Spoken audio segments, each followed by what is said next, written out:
चारित्र्याच्या संशयातून पतीकडून पत्नीची निर्घृण हत्या झाल्याची धक्कादायक घटना पन्हाळा येथे घडली आहे. पतीने सिमेंटच्या विटेने डोक्यात घाव घालून पत्नीचा खून केल्याने परिसरात खळबळ उडाली आहे.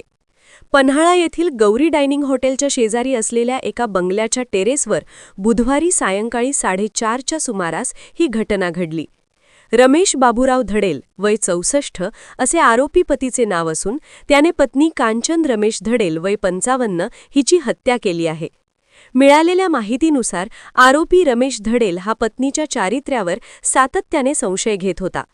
यापूर्वीही त्यांच्यात वारंवार वाद, शिवीगाळ आणि मारहाण होत असल्याची माहिती समोर आली आहे.